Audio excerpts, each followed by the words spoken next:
예, 정말 잘 오셨습니다. 요즘 코로나 시대지만 또 이것도 이 또한 또 지나갈 줄 믿습니다.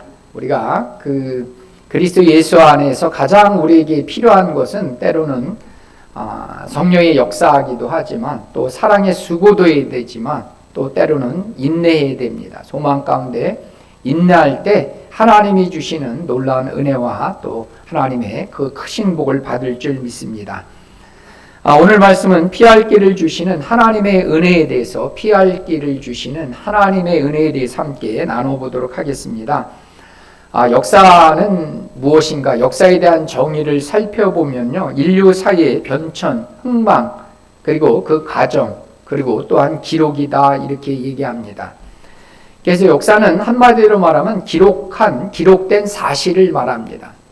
근데 이렇게 기록된 사실이라 할지라도 항상 이 역사라는 것은 승자의 입장에 쓰여집니다. 승자의 입장에서 쓰여지다 보니까 그것이 사실일지라도 때로는 왜곡될 수가 있다는 얘기입니다. 그 쓴 사람에 따라서 얼마든지 그것이 왜곡되고 그들의 입장에서 역사가 기술될 수 있다는 얘기입니다. 그럼에도 불구하고 우리는 왜 이 역사를 공부해야 되는가라고 했을 때 우리는 이 역사를 통해서 과거와 만날 수가 있습니다.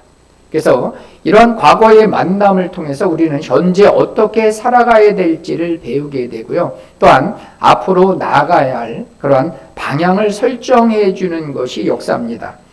그래서 유명한 영국의 역사학자 에밀리 카라고 하는 사람이 있습니다. 에밀리 카는 역사는 뭐라고 얘기하냐면 현재와 과거의 끊임없는 대화다. 현재와 과거의 끊임없는 대화다라는 얘기입니다. 그래서 이 대화를 통해서 과거의 사람들과 우리가 얘기할 수 없잖아요. 그러나 우리가 이러한 역사를 통해서 과거 사람들과 대화를 통해서 현재 어떻게 살아가야 될지를 말해주는 것이 역사다 이렇게 얘기할 수가 있습니다. 사실 우리가 읽고 묵상하는 성경도 역사책입니다. 그래서 일종의 하나님의 구원의 역사입니다. 그래서 그것을 우리는 구속사다 이렇게 얘기합니다.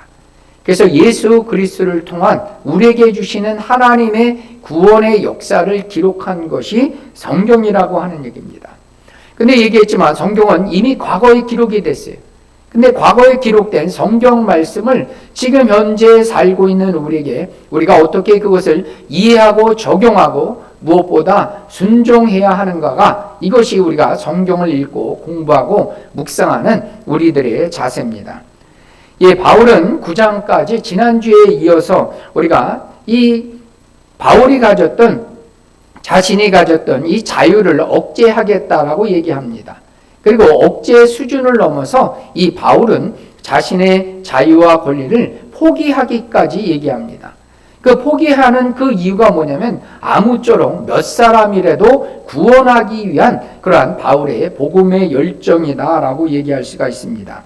그러면서 이 바울은 10장부터는 이제 출애굽의 과거의 역사를 들어서 이제 고린도 교인들에게 말하고자 하는 그들에게 교훈하고자 하는 바를 얘기해주고 있다는 얘기입니다. 근데 오늘 말씀해 보니까 이 고린도전서 10장 1절에서 13절에 보면 영어 성경에 보면 접속사가 3군데 나오게 됩니다. 한번 보여주시면요. 그래서 1절에는 이게 우리나라 성경에는 이 1절에 접속사는 나와 있지 않습니다. 접속사 for가 나오는데요. 그 뜻은 왜냐하면 이렇게 시작이 됩니다. 그 다음에 5절에 보면 이 but이나 nevertheless 그럼에도 불구하고 이런 접속사가 나오게 되고요. 그 다음에 그 12절에서는 so라는 접속사가 나옵니다. so는 그러므로 이런 뜻입니다. 그래서 이 세 개의 접속사를 따라가면서 이 성경을 읽다 보면 이 바울이 얘기하고자 하는 바가 무엇인가를 금세 이해할 수 있다는 얘기입니다. 그래서 이 바울은 이 본문을 통해서 3가지를 얘기해 주게 됩니다. 그래서 1절에서부터 5절까지는 그 과거 이스라엘의 역사를 얘기해 줍니다.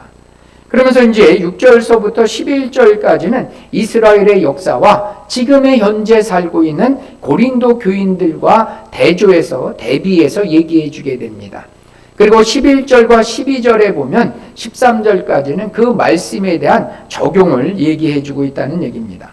그렇다면 오늘 우리에게 주시는 이 바울이 이 과거의 역사를 들어서 무슨 얘기를 하고 싶어 할까라고 하는 거죠.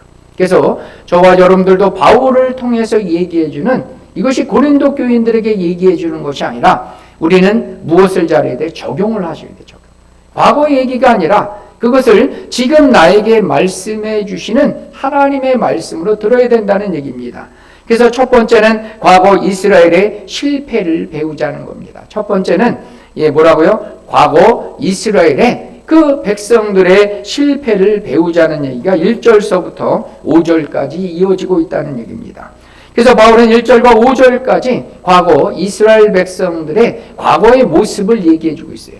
그래서 그것을 하나의 모형, 샘플로 들어서 너희들에게, 그 고린도 교인들에게 하나님의 진리를, 하나님의 교훈을 깨우치고자 그렇게 과거의 그러한 이스라엘 백성들의 예를 들어 설명하고 있다는 얘기입니다. 그래서 오늘 말씀해 보니까 1절에 보니까 이스라엘 백성들은 그 하나님의 은혜 가운데 구름 아래에 있었고 바다 가운데를 지났다라는 얘기입니다. 우리가 출애굽기는 이제 출애굽기 3장서부터 이제 모세를 부르시면서 시작이 된 것을 기억나시죠? 그래서 이제 모세를 부르시고 10가지 재앙을 통해서 이제 출애굽을 시키게 됩니다. 그리고 그들이 이제 홍해 바닷가에 이르렀을 때 하나님의 그러한 그 능력으로 인해서 그들이 그 이스라엘 백성들은 가만히 있어서 여호와 하나님의 하시는 것들을 보게 되었어요. 그러니까 하나님의 능력 가운데 그들은 바다를 건넙니다. 그리고 하나님께서 어떻게 합니까? 광야를 지날 때 구름 기둥과 불 기둥으로 그들을 인도해 주셨음을 얘기해 주고 있다는 겁니다. 그 다음에 그 바다 가운데 지냈다라고 하는 것은 무슨 뜻이냐면 그들이 세례를 받았다, 이런 의미로 볼 수가 있습니다. 여러분, 우리가 세례를 줄 때 물로 줍니까? 뭘로 줘요? 물로 세례를 주게 됩니다. 그래서 이스라엘 백성들이 구름과 바다라는 것들은 하나의 세례를 주는 하나의 도구가 되었다는 얘기입니다. 그래서 이 베드로전서 3장 21절 말씀을 우리가 같이 한번 읽어보겠습니다. 물은 예수 그리스도께서 부활하심으로 말미암아 이제 너희를 구원하는 편이 곧 세례라. 이는 육체의 더러운 것을 제하여 버림이 아니요 하나님을 향한 선한 양심의 간구니라. 아멘. 그래서 우리가 세례를 받았다는 것은 하나의 표가 된 거예요. 어떤 표입니까? 이제는 구원받은 하나님의 백성이 됐다는 그러한 표, 상징적인 의미라는 겁니다. 근데 이 세례는 뭘로 줘요? 이 물을 통해서 세례를 주게 된다는 겁니다. 그래서 이렇듯이 하나님의 백성들이 먼저 6월절은 어떤 의미입니까? 구원받음의 의미예요. 예수님의 피를 통해서 6월절 때 구원을 받고요. 또한 홍해 바다를 통과했다는 건 무슨 뜻입니까? 세례 받았다는 뜻입니다. 그래서 하나님의 백성은 이렇듯이 구원받고 하나님의 자녀 되었고 세례까지 받은 그러한 존재되었다는 겁니다. 여러분, 이 모든 과정들은 전적으로 하나님의 은혜 가운데 이루어진 거예요. 여러분, 이스라엘 백성들이 한 거는 아무것도 없어요. 한 거는 뭐밖에 없어요? 믿음으로 순종한 것밖에 없다는 거예요. 이게 얼마나 감사하니. 믿음으로 그들이 구원받았고요. 믿음으로 홍해 바다를 건넜다는 겁니다. 그래서 하나님의 전적인 은혜로 하나님의 백성이 되었다는 거죠. 그 다음에 하나님의 백성이 될 뿐만 아니라 이들은 3절과 4절에 보니까 신령한 음식과 신령한 음료까지 마셨다는 거예요. 얼마나 감사해요. 그 하나님은 하나님의 자녀 삼아 주실 뿐만 아니라 이어서 뭘 해주세요? 필요한 모든 것들을 그리스도 예수 안에서 다 채워주셨다는 걸 얘기합니다.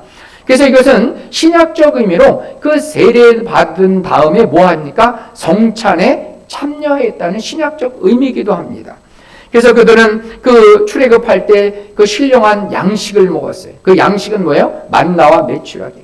그 만나와 메추라기가 아침마다 내려왔다는 거예요. 한 날도 그래서 어김없이 날마다 우리에게 베풀어 주신 일용할 양식을 주시는 분이 누구세요? 우리가 믿는 하나님이 날마다 우리에게 공급해 주심을 믿으시기를 축복합니다. 두 번째는 그 하나님은 신령한 음료를 마셨어요. 그래서 하나님은 무리와 반석을 쳐서 도대체 나올 수 없는 그 생수를 하나님께서 어떻게 합니까? 바위를 깨뜨려서 나오게 하시는 분이 하나님이시라는 거죠. 그래서 이처럼 그 신령하다는 것은 하나님이 직접 공급해 주셨기 때문에 그것이 신령한 거예요. 하나님이 주시는 은혜는 전적으로 하늘의 은혜에 속한 것입니다. 그리고 나서 이 바울조차도 4절 하반절에 이 반석에서, 이 반석은 뭐라고 표현했어요? 이 반석은 곧 그리스도시라라고 이 바울이 설명까지 해주고 있다는 겁니다. 그래서 우리도 그리스도 예수에게 나오는 그 음식을 먹고 그 음료를 마실 때 우리는 다시 목마르지 않는 거예요. 그래서 다시 한번 우리의 영적인 갈급함이 없어지고 신령한 것으로 채워질 수 있는 것은 오직 그리스도 예수에게 오시는 것을 믿으시기를 축복합니다. 그래서 이것을 요한복음 4장 13절과 14절은 그렇게 얘기하고 있습니다. 우리 같이 한번 읽어보겠습니다. 예수께서 대답하여 이르시되 이 물을 마시는 자마다 다시 목마르려니와 내가 주는 물을 마시는 자는 영원히 목마르지 아니하리니 내가 주는 물은 그 속에서 영생하도록 솟아나는 샘물이 되리라. 여러분, 다시 목마르지 않은 영원히 솟아나는 그 샘물은 누가 주세요? 예수님께로 와서 그 물을 마시는 자만이 영원히 배고프지도 않고 영원히 목마르지 않는 생수의 강이 넘치게 될 줄 믿습니다. 이것을 누가 받은 거예요? 이 구약의 이스라엘 백성들이 날마다 받은 겁니다.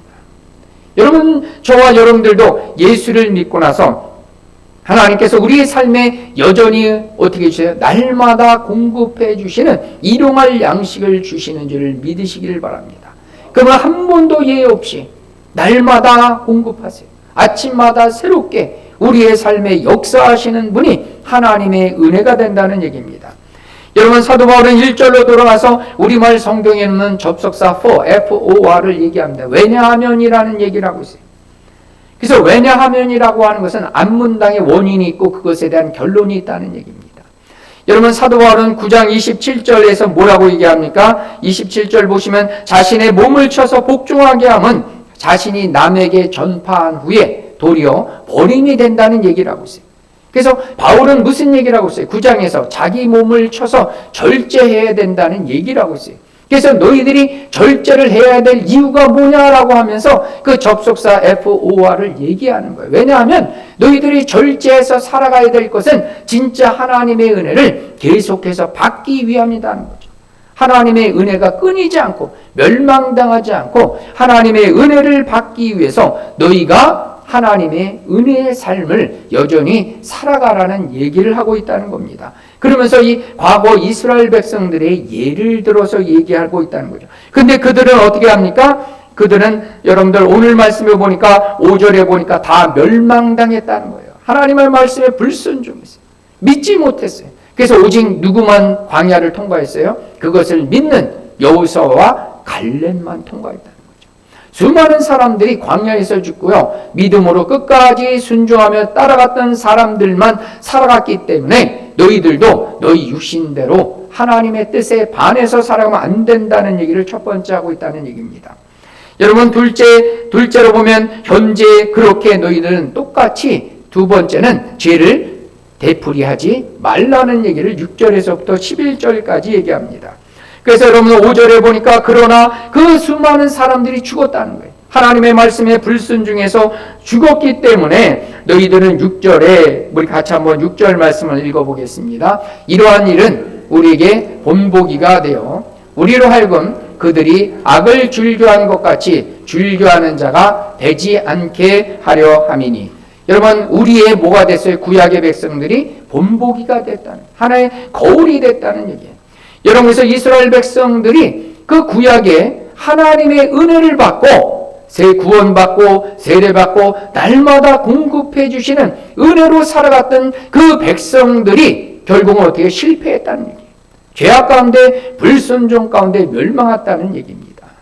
여러분, 그래서 지금 이 구약의 메시지를 듣는 신약의 고린도 교인들은 그렇게 살지 말라는 얘기를 하고 있는 겁니다. 하나의 거울이 됐다는 겁니다. 거울은 원래 원어적인 의미로 타격을 가한 흔적입니다.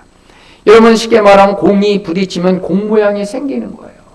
그래서 그 모양처럼 살아가라는 얘기예요. 다른 거 억지로 틀을 만들지 말고 그 틀에 맞추어서 그대로, 즉 하나님의 말씀 그대로 살아가라는 얘기예요. 그것이 그 모양 그대로 살아가라는 그 메시지가 그 거울이 됐다는 얘기입니다. 그래서 이 구약의 이스라엘 백성들의 불순종이 어떻게 나타나느냐, 오늘 성경에 보면 크게 이스라엘 백성들의 불순종은 4가지가 나옵니다. 여러분 7절, 오늘 본문의 7절 보면 그들 가운데 어떤 사람들은 뭐 했어요? 즉 이스라엘 백성들이 어떻게 살았어요? 첫 번째는 우상 숭배했어요. 근데 누가 하고 있어요 지금? 고린도 교인들이 하고 있거든요. 그렇게 하지 말라는 거예요. 그 다음에 여러분들 그 다음에 이제 8절에 보면 뭐가 나옵니까? 음행하다가 23,000명이나 죽었어요. 근데 그걸 누가 하고 있어요? 그렇게 하지 말아야 되는데 고린도 교인들이 하고 있다는 거죠. 그 다음에 여러분들 그 다음에 9절부터 나온 건 뭐가 나옵니까? 하나님을 시험하다가 죽은 그 백성들이 나온 거예요. 하나님을 시험했고요. 그 다음에 10절에 보니까 하나님께 대한 원망을 했던 백성들이 누구예요? 이스라엘 백성들이 그렇게 살았다는 거예요. 근데 문제는 뭡니까? 지금 현재 이 말을 듣는 구약의 백성들이 그렇게 살다가 멸망당했는데 여전히 너희도 그렇게 살고 있다는 거예요. 그 사도 바울이 전하는 메시지는 바로 뭡니까? 그 7절부터 11절에 너희는, 우리는 그러면서 그렇게 살지 말라는, 그렇게 하지 말라는 얘기예요. 그렇게 하지 말라는 얘기를 하고 있다는 얘기입니다. 그래서 과거의 구약의 이스라엘 백성들 같이 똑같이 죄를 범해서 망하는 인생을 살지 말라는 얘기를 하고 있다는 얘기입니다. 이것이 구약의 이스라엘의 삶이 하나의 본보기, 거울이 되고 있다는 얘기입니다. 그래서 너희는 그렇게 살지 말라는 얘기를 바울은 힘줘 얘기하고 있는 겁니다. 우리 유다서 1장 7절 말씀을 함께 읽어보도록 하겠습니다. 소돔과 고모라와 그 이웃 도시들도 그들과 같은 행동으로 음란하여 다른 육체를 따라가다가 영원한 불의 형벌을 받음으로 거울이 되었느니라. 아멘. 여러분 소돔과 고모라가 육신을 따라 살아갔어요. 육신을 따라갔다는 거 보니까 하나님의 말씀에 순종해서 살기보다는 자기 육신의 좋은 대로 따라가서 결국은 불과 유황으로 하나님의 심판을 받은 존재가 되었다는 얘기입니다. 너희는 그것이 하나의 거울, 하나의 본보기, 샘플이 되었기 때문에 너희는 그렇게 살지 말라는 얘기를 고린도 교인들에게 하고 있다는 얘기입니다. 그럼에도 불구하고 계속해서 그 말을 듣는 고린도 교인들은 어때요? 여전히 뭐 했어요? 우상 숭배하고요. 그 다음에 음란하고 원망하고 불평하는 삶을 살았다는 얘기입니다. 그렇기 때문에 너희도 그렇게 살면 멸망당한다는 얘기예요. 근데 이게 누구한테 하는 얘기예요? 결국 우리 모두에게 주시는 하나님의 말씀으로 들어야 될 줄 믿습니다. 우리도 결국 하나님 앞에 은혜 받아서 이 자리에 앉아 있는 거예요. 하나님의 은혜 가운데 하나님이 날마다 공급해 주신 은혜 가운데 살다가 우리에게도 육신을 따라서 때로는 뭐 할 수 있어요? 우상 숭배할 수 있다는 얘기예요. 때로는 뭐 할 수 있어요? 음욕을 품을 수 있고 때로는 원망하고 주님을 시험하는 사람들이 있다는 얘기예요. 너희는 그렇게 살아가지 말라는 얘기입니다. 그래서 저와 여러분들도 오늘 말씀을 듣는 우리 모두도 어떻게 사셔야 돼요? 오직 하나님의 은혜로만 살아야 돼요. 그래서 여러분들 마지막 이제 결론이 13절에 나올 때 말씀드리면 하나님이 이기게 하세요. 여러분들이 얼마든지 우리는 하나님의 은혜 가운데 승리하는 삶을 살아갈 수 있는 존재됨을 믿으시기를 축복합니다. 이것은 누가 하는 거예요? 하나님이 하시는 거예요.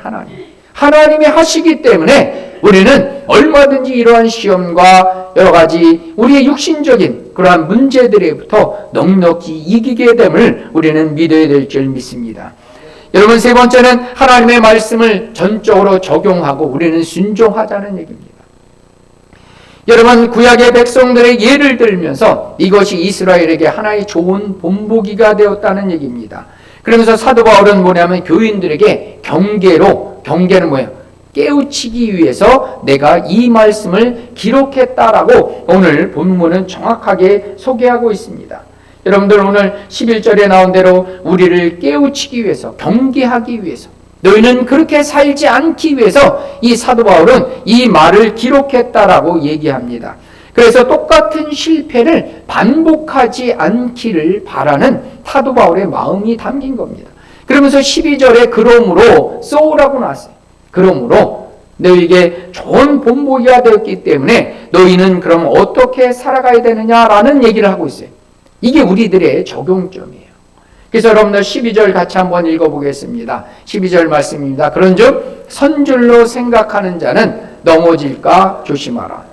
So if you think you are standing firm, 이게 확실히 서 있다라고 생각할 때 be careful, 조심하라는 거죠. Not fail, 떨어지고 실패할 때 우리는 뭐합니까? be careful 하라는 거죠. 조심하라는 거죠. 여러분, 우리도 얼마든지 뭐하는 겁니까? 넘어질 수 있다는 얘기예요. 은혜에서 떠나는 사람이 될 수 있다는 거죠.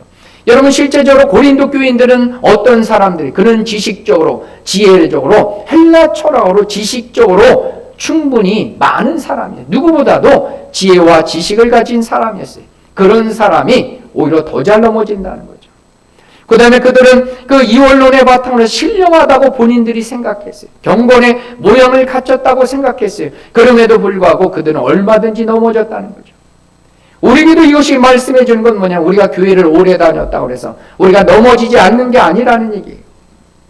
우리가 직분을 받았다고 목사라 할지라도, 여러분 그제도 신문에 보니까 목사 누구누구 나오더라. 안 좋은 걸.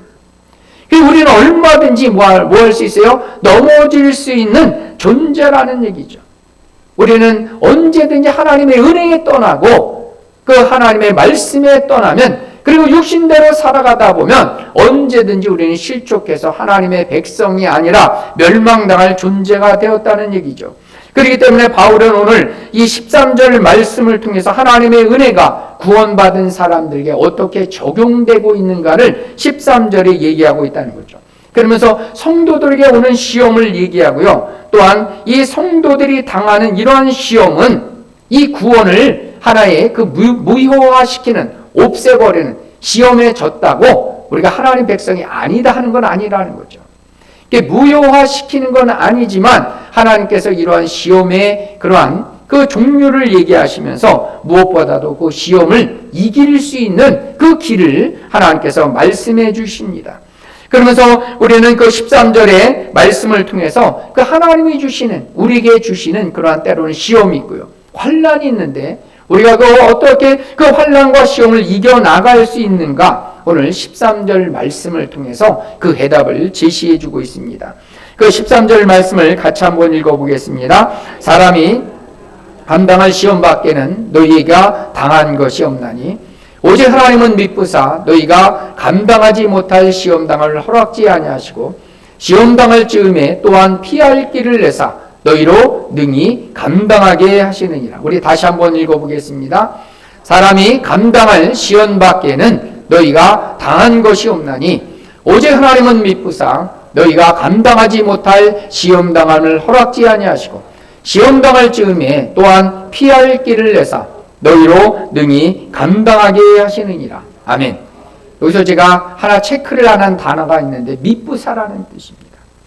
우리가 당하는 모든 시험은 하나님이 감당하게 하신다, 이기게 하신다는 거예요. 믿으시죠? 우리에게 당하는 모든 시험을 하나님이 이기게 하시는데 그 근거가 뭐냐? 우리가 성경을 많이 알아서 이기는 게 아니라는 얘기예요. 오해하지 마세요. 성경을 많이 한다고 목사들은 실족 안 합니까? 더 많이 실족해요. 여러분이 더 많이 배웠다고 그래서, 아니면 내가 신령하다고, 내가 경건하다고, 나는 새벽 예배 나오고 나는 퀴트하고 그래서 넘어지지 않는 게 아니에요. 우리가 감당할 수 있는 근거는 어디에 있느냐? 오직 하나님의 미쁘심에 있는 줄 믿으시길 바랍니다. 이 미쁘사라고 하는 건 믿을 만하다, 신뢰하다는 말이죠. 여러분, 왜 하나님이 신뢰할 만한 분이에요? 그분은 여전히 우리를 붙잡아 주세요.